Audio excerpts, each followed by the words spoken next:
प्रियंका गांधी का पहला स्पीच हो रहा है लोकसभा के अंदर। सीधा तस्वीरें आपको दिखाते हैं। अब परंपरा है जो दर्शन ग्रंथों में, वेदों में, उपनिषदों में दिखती है। वाद विवाद और संवाद की हमारी पुरानी संस्कृति है।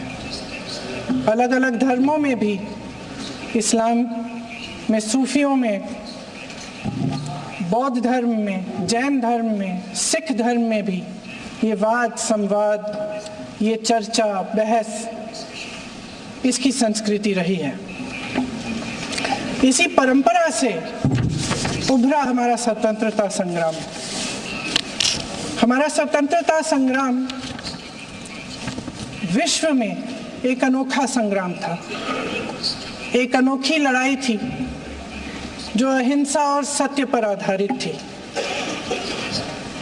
ये वाद संवाद की जो परंपरा है, इसको इस संग्राम ने आगे कैसे बढ़ाया? क्योंकि ये जो संग्राम था, ये जो लड़ाई थी हमारी आज़ादी के लिए, एक बेहद लोकतांत्रिक लड़ाई थी। इसमें देश के किसान, देश के जवान, देश के मजदूर, देश के अधिवक्ता, देश के बुद्धिजीवी, चाहे किसी भी जाति के हो, चाहे किसी भी धर्म के हो, किसी भी भाषा को बोलते हो, सब इस स्वतंत्रता संग्राम में शामिल हुए। सब ने हमारे देश की आज़ादी की लड़ाई लड़ी।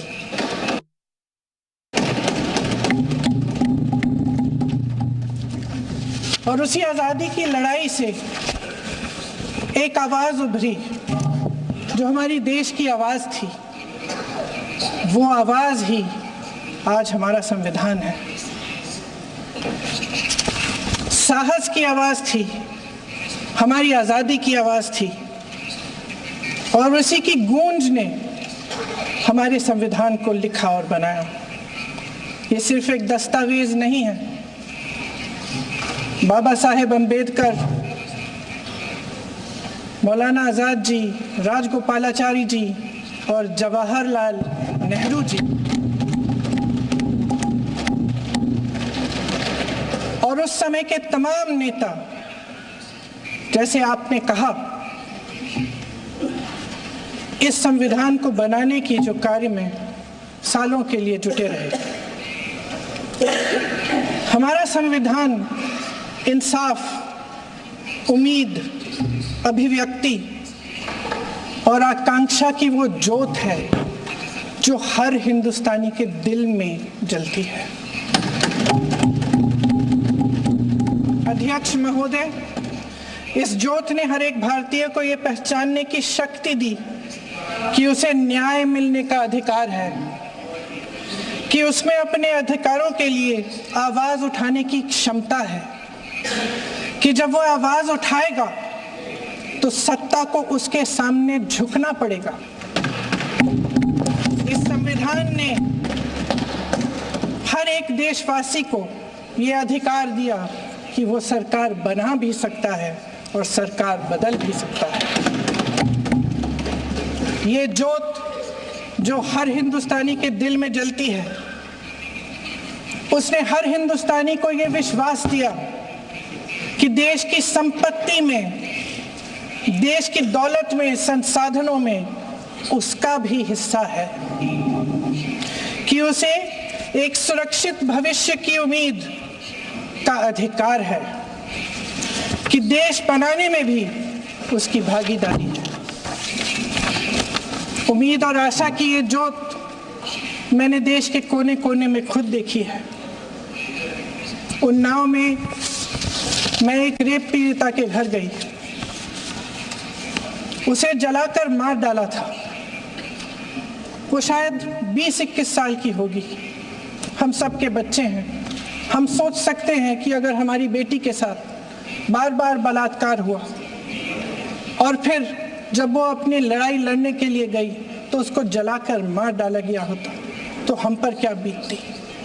मैं उस बच्ची के पिता से मिली। उसके खेत जलाए गए थे, उसके भाइयों को पीटा गया था, उसके पिता को बाहर से, घर के बाहर घसीट कर मारा गया था। उस पिता ने मुझे बताया कि बेटी, मुझे न्याय चाहिए। मेरी बेटी अपने एफआईआर को दर्ज करने के लिए जब जिले में गई तो उसको मना किया गया, अगले जिले में जाना पड़ा उसे। वो रोज सुबह 6 बजे उठकर तैयार होकर अकेली अपने मुकदमे को लड़ने के लिए अगले जिले में ट्रेन से जाती थी। उसके पिता ने मुझे कहा कि मैंने उससे कहा, बेटी अकेले मत जाओ, छोड़ दो ये लड़ाई। लेकिन उसकी बेटी ने उसको जवाब दिया कि नहीं पिताजी, मैं अकेली जाऊंगी, मैं लड़ूंगी, ये मेरी लड़ाई है, मैं इसको लड़ूंगी। ये लड़ने की क्षमता, ये हिम्मत उस लड़की को और करोड़ों भारत की नारियों को हमारे संविधान ने दी। आगरा में मैं अरुण वाल्मीकि के घर गई। अरुण वाल्मीकि पुलिस स्टेशन में काम करता था, सफाई का काम करता था। आप सोच सकते हैं हमारी तरह उसका भी परिवार था। नई नई शादी हुई थी, 2-3 महीनों का बच्चा था। पुलिस स्टेशन में चोरी हो गई। चोरी का इल्जाम उस पर लगाया गया। उसके पूरे परिवार को उठाकर पुलिस स्टेशन में ले गए।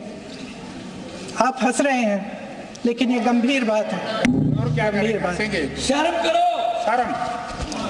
अरुण वाल्मीकि को पीट पीट के मार डाला, उसकी बीवी को पीटा, उसके पिता के नाखून निकाले, उसके पूरे परिवार को पीटा गया। जब मैं उस जवान महिला से मिलने गई जो अभी अभी विधवा हुई थी, तो उसने मुझे कहा कि दीदी, हमें सिर्फ एक चीज चाहिए, हमें न्याय चाहिए और हम इस न्याय के लिए लड़ते रहेंगे, चाहे कुछ भी हो जाए। ये हिम्मत उस महिला को हमारे संविधान ने दी।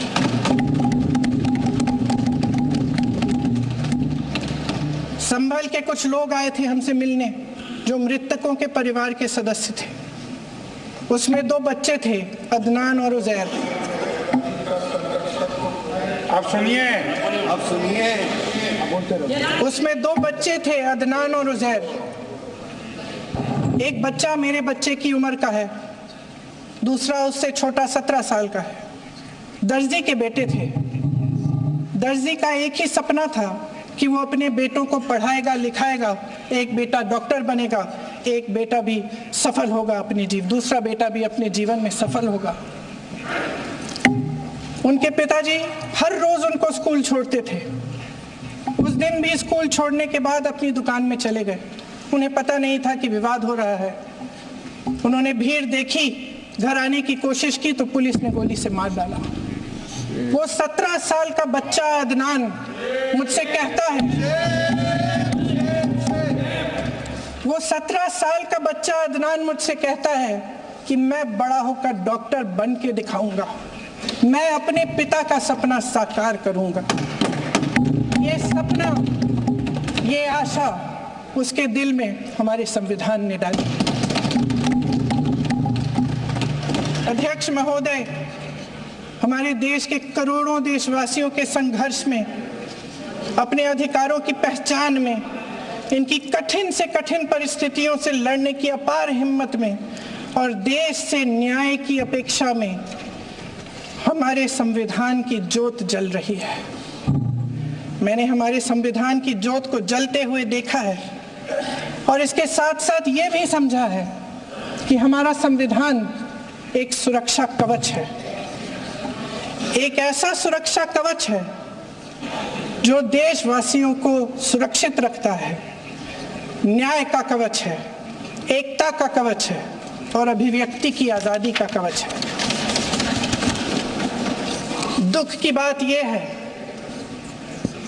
कि मेरे सत्ता पक्ष के साथी जो बहुत बड़ी बड़ी बातें करते हैं, इन्होंने इन 10 सालों में यह सुरक्षा कवच, सत्ता पक्ष के मेरे साथियों ने ये सुरक्षा कवच तोड़ने का पूरा प्रयास किया है। संविधान में सामाजिक, आर्थिक और राजनीतिक न्याय का वादा है। ये वादा एक सुरक्षा कवच है जिसको तोड़ने का काम शुरू हो चुका है। लैटरल एंट्री और निजीकरण के जरिए ये सरकार आरक्षण को कमजोर करने का काम कर रही है। अगर लोकसभा में ये नतीजे नहीं आए होते तो ये संविधान बदलने का काम भी शुरू कर लेते। सच्चाई ये है अध्यक्ष महोदय कि आज संविधान बार बार इसलिए कह रहे हैं क्योंकि इस चुनाव में इनको पता चल गया कि इस देश की जनता ही इस संविधान को सुरक्षित रखेगी, कि इस चुनाव में हारते हारते जीतने से इन्हें एहसास हुआ ये संविधान बदलने की बात इस देश में नहीं चलेगी। आज जनता की मांग है कि जाति जनगणना हो। सत्ता पक्ष के मेरे साथी ने इसका जिक्र किया। ये जिक्र भी आज इसलिए हो रहा है क्योंकि चुनाव में ये नतीजे आए। ये जाति जनगणना इसलिए जरूरी है ताकि हमें पता चले कि किसकी क्या स्थिति है और नीतियां उस हिसाब से बने। इनकी गंभीरता का प्रमाण ये है कि जब चुनाव में पूरे विपक्ष ने जोरदार आवाज उठाई कि ये जाति जनगणना होनी चाहिए तो इनका जवाब देखिए। इनका जवाब भैंस भाग भैंस चुरा लेंगे, मंगलसूत्र चुरा लेंगे, इनका ये जवाब था। ये गंभीरता है इनकी जाति जनगणना पर। महोदय, हमारे संविधान ने आर्थिक न्याय की नींव डाली, किसानों गरीबों और को जमीन बांटी, भूमि सुधार किया, जिसका नाम लेने से कभी कभी आप झिझकते हैं और कभी कभी उनका नाम धड़ाधड़ इस्तेमाल किया जाता है अपने आप को बचाने के लिए। उन्होंने HAL, BHEL, SAL, गेल, ONGC, NTPC, railways, IIT, IIM, oil refinery, तमाम PSU बनाए। अध्यक्ष महोदय, उनका नाम पुस्तकों से मिटाया जा सकता है, उनका नाम भाषणों से मिटाया जा सकता है, लेकिन जो उनकी भूमिका रही इस देश की आज़ादी के लिए और इस देश के निर्माण के लिए, वो इस देश से कभी मिटाया नहीं जा सकता। 75 सालों में जनता का भरोसा रहा कि नीतियां बनेंगी तो जनता की भलाई के लिए बनेंगी। जल जंगल जमीन का अधिकार मिला आदिवासी भाई बहनों को। इंदिरा जी ने बैंकों का राष्ट्रीयकरण करवाया, खदानों का राष्ट्रीयकरण कराया। कांग्रेस और यूपीए की सरकारों में शिक्षा का, भोजन का अधिकार मिला। 75 सालों में जनता का भरोसा मिला। पहले संसद चलती थी तो जनता की उम्मीद होती थी कि सरकार महंगाई और बेरोजगारी पर चर्चा करेगी, कोई उपाय निकालेगी, कोई रास्ता निकालेगी। लोग मानते थे कि अगर कोई नई आर्थिक नीति बनेगी तो देश की अर्थव्यवस्था को मजबूत बनाने के लिए बनेगी, तो भारतीय बाजार को मजबूत बनाने के लिए बनेगी, उनके भविष्य को मजबूत बनाने के लिए बनेगी। किसान और आदिवासी भाई बहन भरोसा करते थे कि यदि जमीन के कानून में संशोधन होगा तो उन्हीं की भलाई के लिए होगा। आप नारी शक्ति की बात करते हैं। आज चुनाव की वजह से शायद इतनी बातचीत हो रही है नारी शक्ति के बारे में, क्योंकि हमारे संविधान ने महिलाओं को यह अधिकार दिया, उनकी शक्ति को परिवर्तित किया वोट में। और आज आपको पहचानना पड़ रहा है कि महिलाओं के बिना, कि नारी शक्ति के बिना ये सरकारें नहीं बन सकती हैं। इसीलिए आज आप नारी शक्ति की बातें दोहरा रहे हैं। जो आप नारी शक्ति का अधिनियम लाए हैं उसको लागू क्यों नहीं करते? वो 10 साल बाद लागू क्यों होगा? क्या आज की नारी 10 साल इंतजार करेगी उसके लागू करने के लिए? क्या बात है, क्या बात है।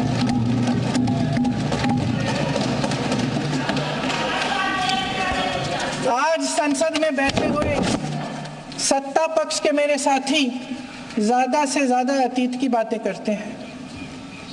1921 में क्या हुआ, कब हुआ, नेहरू जी ने क्या किया।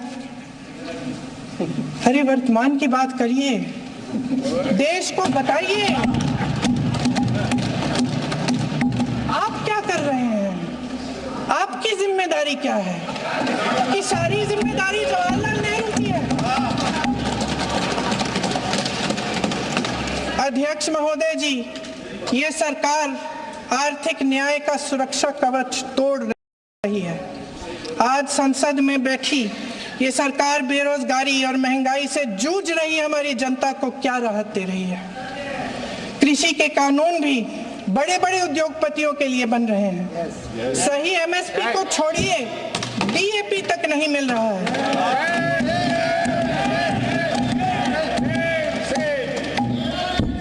वायनाड से लेकर ललितपुर तक इस देश का किसान रो रहा है। आपदा आती है तो उसको कोई राहत नहीं मिलती। भगवान भरोसे है आज इस देश का किसान, उसको छोड़ दिया गया है। आज हिमाचल में देखिए, जितने भी कानून बने हैं वो सब बड़े बड़े उद्योगपतियों के लिए बन रहे हैं। हिमाचल में जो सेब उगता था, उसके जो छोटे छोटे किसान हैं वह रो रहे हैं, क्योंकि एक व्यक्ति के लिए सब कुछ बदला जा रहा है। सुनने की हिम्मत रखो।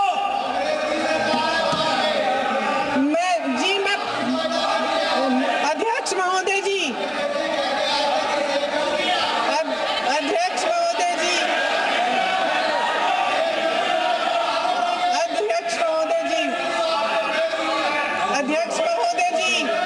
अडानी जी को सारे कोल्ड स्टोरेज प्रदेश की सरकार ने नहीं दिए।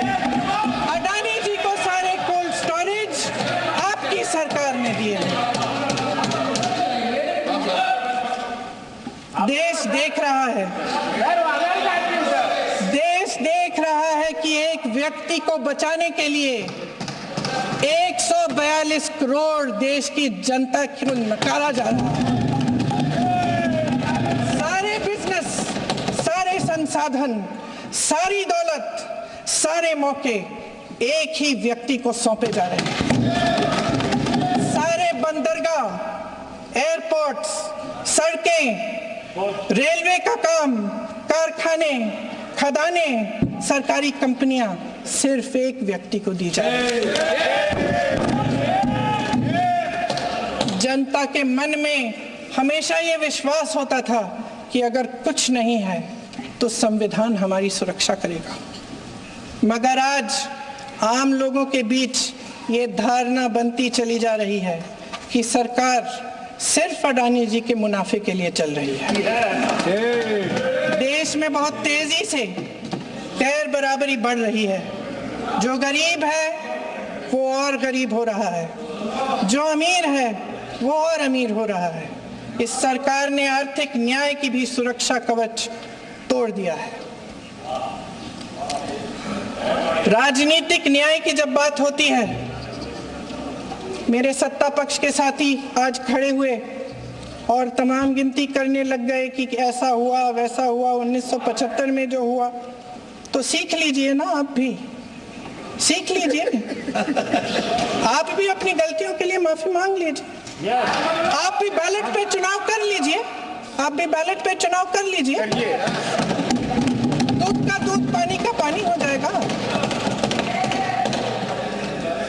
आप राजनीतिक न्याय की बात करते हैं, सरकारों को पैसों के बल पर गिरा देते हैं।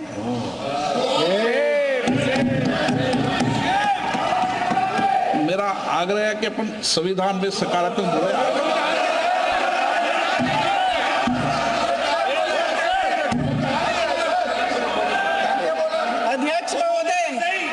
अध्यक्ष महोदय, सत्ता पक्ष के हमारे साथी ने एक उदाहरण दिया उत्तर प्रदेश की सरकार का, तो मैं भी एक उदाहरण दे देती हूँ। महाराष्ट्र की सरकार का।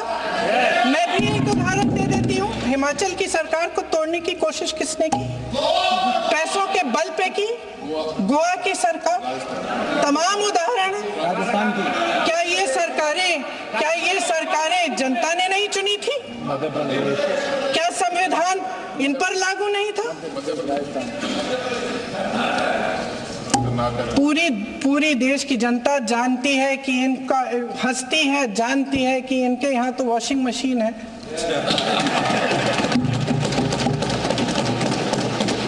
जो यहाँ से वहां जाता है वो धुल जाता है।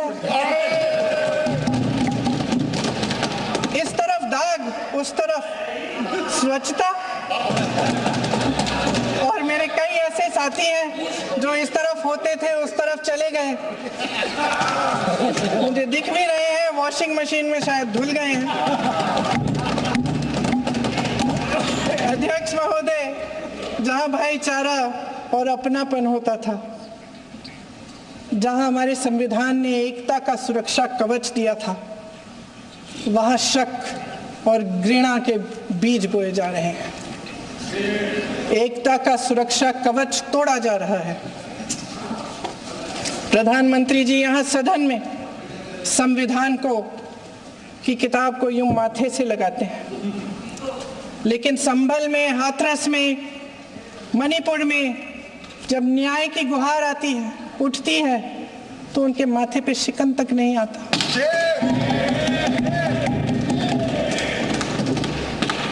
शायद समझ नहीं पाए हैं कि भारत का संविधान संघ का विधान नहीं है।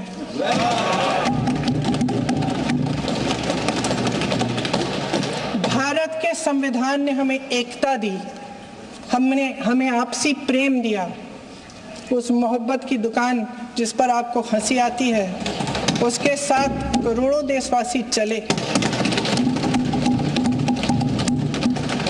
करोड़ों देशवासियों के दिल में एक दूसरे के लिए प्रेम है, घृणा नहीं है।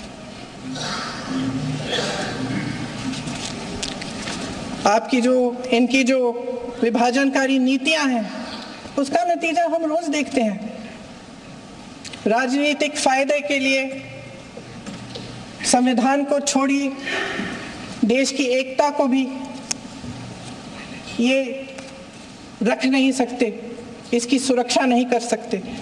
हमने संभल में देखा, मणिपुर में देखा। दरअसल इनका कहना है कि अलग अलग इस देश के अलग अलग हिस्से हैं, लेकिन हमारा संविधान कहता है कि ये देश एक है और ये देश एक रहेगा।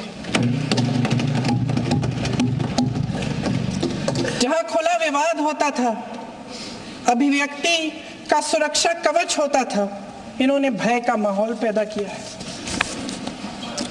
सत्ता पक्ष के मेरे साथी अक्सर 75 सालों की बात करते हैं, लेकिन इन 75 सालों में ये उम्मीद, आशा, ये अभिव्यक्ति की ज्योति कभी थमी नहीं, कभी बुझी नहीं। इस देश की जनता ने खुलकर आलोचना की, निडर होकर धरने किए, प्रदर्शन किए। जब जब जनता नाराज हुई, तब तब सत्ता को ललकारा, उसे चेतावनी दी, बड़े से बड़े नेताओं को कटघरे में खड़ा किया, उनसे जवाब मांगा, न्याय मांगा। इस देश के छोटे छोटे से नुक्कड़ की दुकानों में, चाय की दुकानों में, इस देश के घरों में, गलियों में, मोहल्लों में, अखबारों में, प्रकाशन घरों में, न्यायपालिकाओं में चर्चा कभी बंद नहीं हुई। लेकिन आज ये माहौल नहीं है। आज जनता को सच बोलने से डराया जाता है, धमकाया जाता है। पत्रकार हो या विपक्ष का नेता हो या किसी यूनिवर्सिटी का प्रोफेसर हो, छात्र संघ हो या कर्मचारियों का संगठन हो, सबका मुंह बंद कराया जाता है। किसी पे ईडी, किसी पे सीबीआई, किसी पे इनकम टैक्स, फर्जी मुकदमे लगवाए जाते हैं, जेल में डाल दिया जाता है। विपक्षी नेताओं को जेल में डाल दिया जाता है, उनको सताया जाता है। किसी को नहीं छोड़ा इस सरकार ने। देशद्रोही कह के उत्तर प्रदेश में मुझे याद है कुछ अध्यापिकाएं प्रदर्शन कर रही थी, उन पर मुकदमा डाल दिया देशद्रोही का, उन्हें देशद्रोही कह दिया। इन्होंने देश का पूरा माहौल भय से भर दिया है। इनकी मीडिया की मशीन झूठ फैलाती है, तरह तरह के आरोप लगाती है और शायद वह भी भय में ही है। महोदय, मैं इस सदन को याद दिलाना चाहती हूं कि ऐसा डर का माहौल देश में अंग्रेजों के राज में था। जब इस तरफ बैठे हुए गांधी की विचारधारा वाले लोग आजादी की लड़ाई लड़ रहे थे और उस तरफ वाली विचारधारा वाले लोग भय में रहकर अंग्रेजों के साथ साठ-गांठ कर रहे थे। लेकिन अध्यक्ष महोदय, भय का भी अपना स्वभाव होता है। भय फैलाने वाले हमेशा भय का खुद शिकार बन जाते हैं। ये प्रकृति का नियम है। आज इनकी भी यही हालत हो गई है। भय फैलाने के इतने आदी हो गए हैं कि खुद भय में रहने वाले हैं। चर्चा से डरते हैं, आलोचना से घबराते हैं।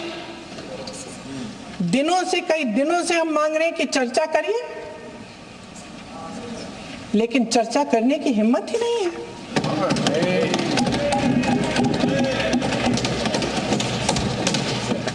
एक कहानी होती थी अध्यक्ष महोदय, शायद बचपन में आपने भी सुनी होगी। राजा भेष बदलकर बाजार में आलोचना सुनने जाता था। ये सुनने जाता था कि प्रजा मेरे बारे में क्या कह रही है, मैं सही रास्ते पे चल रहा हूं कि नहीं। लेकिन आज का राजा, भेष तो बदलते हैं आज के राजा, शौक तो है उनको भेष बदलने का, लेकिन न जनता के बीच जाने की हिम्मत है और न आलोचना सुनने की। महोदय, मैं तो सदन में नहीं हूं।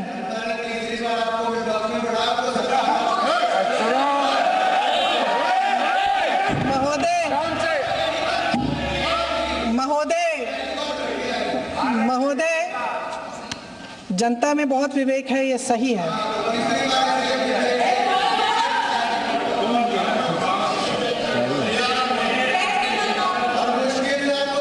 अच्छा महोदय, मैं सदन में नहीं हूं, कुछ हाँ ठीक है, मैं सदन में नहीं हूं, मात्र 15 दिनों से आ रही हूं। लेकिन मुझे ताज्जुब होता है कि इन 15 दिनों में इतनी बड़े इश्यूज हैं, इतनी बड़ी बातें हैं, प्रधानमंत्री जी मात्र एक दिन के लिए, शायद 10 मिनट के लिए दिखे हैं सब।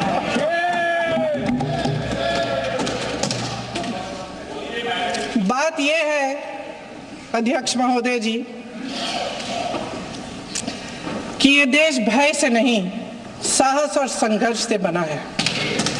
इसको बनाने वाले देश के किसान, जवान, देश के करोड़ों मजदूर और गरीब जनता है। संविधान इनको साहस देता है।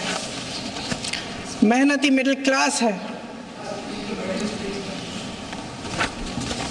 और इस देश के जो करोड़ों देशवासी हैं, जो रोजाना भयंकर परिस्थितियों का सामना करते हैं, उनको साहस देता है।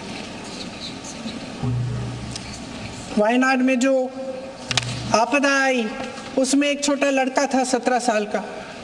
6 घंटों के लिए उसने अपनी माँ को बचाने की कोशिश की। 6 घंटों के लिए आप सोच सकते हैं कि अगर नदी की धारा बह रही है, नाराज है, आप अपनी माँ को पकड़े हो, 6 घंटों के लिए पकड़े रखते हो कि मेरी माँ बच जाएगी, और अंत में वो माँ भी बह जाती है। उस लड़के का साहस, उन महिलाओं का साहस जो पीड़ित हैं लेकिन फिर भी अपनी लड़ाई लड़ रहे हैं, उन संभल के बच्चों का साहस जिनके पिताजी अभी गुजर गए लेकिन फिर भी उनके सपनों को साकार करने की हिम्मत है, उनका साहस है, वो साहस से संविधान ने दिया है।